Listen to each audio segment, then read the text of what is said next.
इसके साथ ही पीएम ने मानव तस्करी रोकने और अवैध भारतीय प्रवासियों को भी वापस लेने की बात कही। इसके साथ ही पीएम ने ट्रंप को भारत आने का न्योता भी दिया।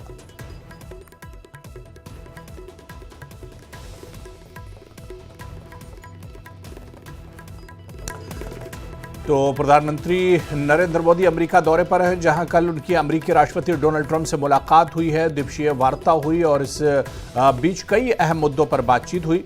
मुलाकात के बाद दोनों नेताओं ने साझा प्रेस कॉन्फ्रेंस की, जिसमें पीएम मोदी ने अमेरिका और भारत के रिश्तों को मजबूत करने पर जोर दिया है। और इस दौरान प्रधानमंत्री नरेंद्र मोदी ने राष्ट्रपति ट्रंप को भारत आने का न्योता भी दिया है। I'm thrilled to welcome the Prime Minister of India, my friend, Narendra Modi, back to the White House. We spent a lot of time here and a lot of time in India, and he's a very special man. Prime Minister, it is a pleasure to extend to you the same hospitality that you showed Melania. The leaders announced plans to finalize a new 10-year framework for the U.S.-India major defense partnership in the 21st century. This is a framework that will run from 2025 to 2035 and is expected to be finalized later this year.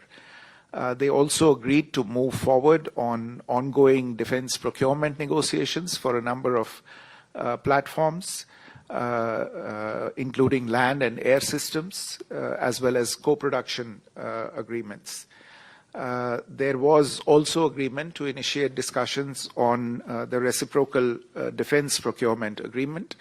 One of the striking aspects of the joint statement in this regard is a process that the United States will begin, whereby it will review its arms transfer regulations, including the international traffic in arms regulations, in order to streamline defense trade, technology exchange, and maintenance, spare supplies, and in-country repair and overhaul of US-provided defense systems.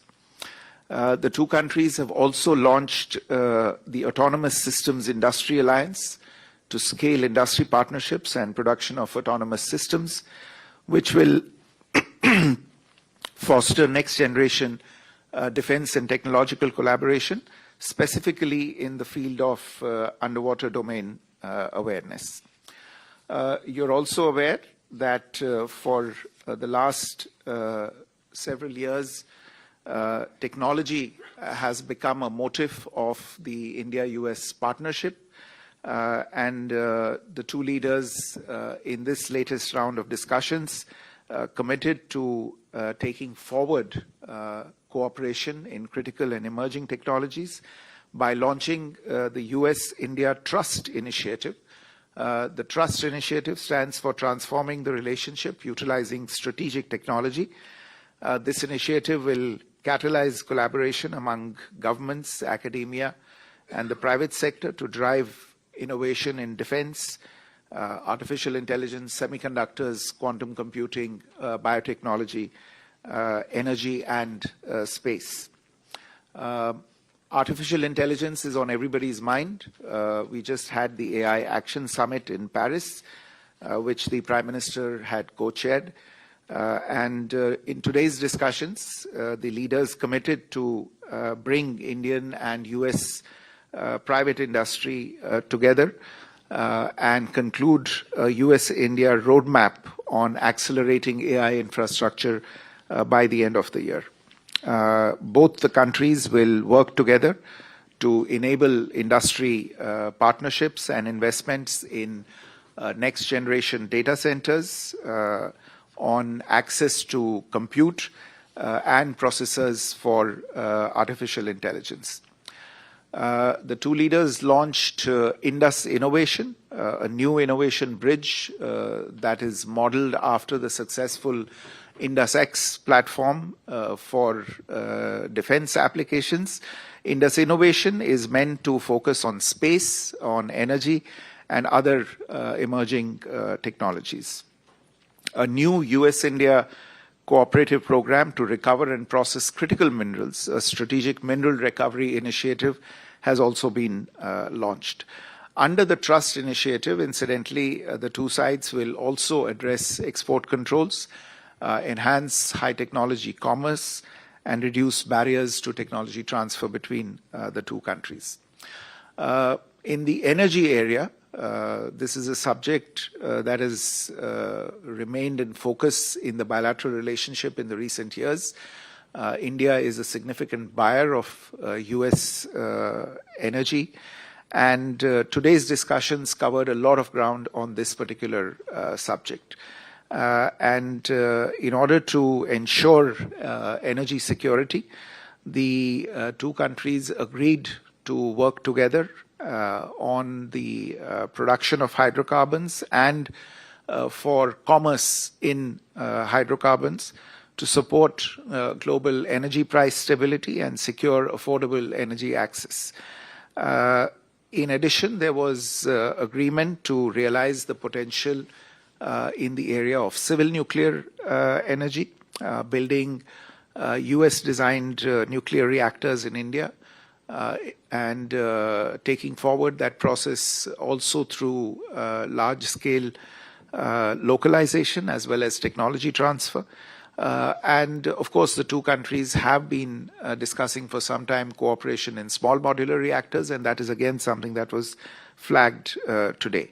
The obstacles in realizing this cooperation in previous years on account of some of the legal provisions that have remained in place in India have already begun to be addressed.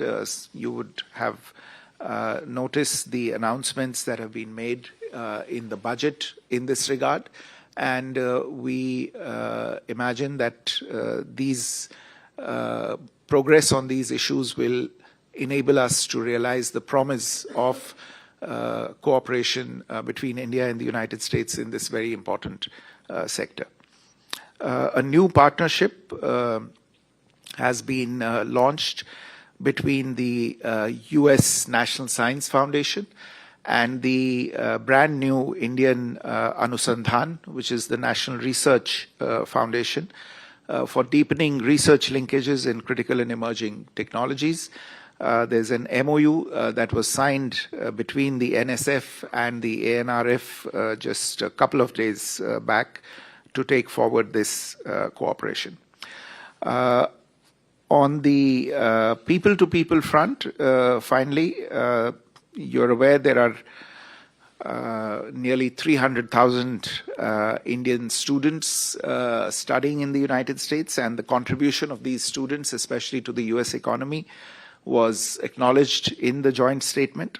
The leaders agreed to strengthen collaboration between higher education institutions of the two countries, and India invited the United States to take advantage of the reforms in the Indian education sector to set up offshore campuses of premier educational institutions of the U.S.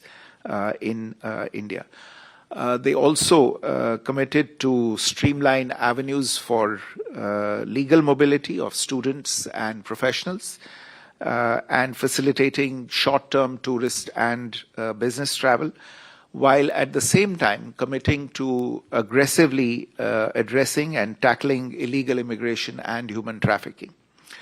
I would also invite your attention to the parts of the joint statement where you can see a commitment from both sides to take decisive action against elements who threaten public and diplomatic safety and security, and the sovereignty and territorial integrity of both nations. There's a commitment to strengthening law enforcement cooperation in this regard, and this is especially significant from our perspective, given some events that have taken place. Last point relates to the deepening strategic convergences between the two countries on regional and global issues, and this is something that came through clearly in the discussions today between the Prime Minister and President Trump. Whether it is the shared vision for the Quad, India will be hosting the Quad Summit later this year, and the Prime Minister has extended an invitation to President Trump for that. Or the commitment to increasing our collaboration with partners in West Asia, or in enhancing cooperation in the Indian Ocean region. The two leaders agreed to convene partners under the IMEC initiative, as well as the I2U2 construct within the next 6 months to announce new initiatives. They also launched the Indian Ocean Strategic Venture, a new bilateral forum to advance coordinated investments in connectivity and commerce in this region. All in all, I would say that though short, this was an extremely substantive and productive visit. It allowed two leaders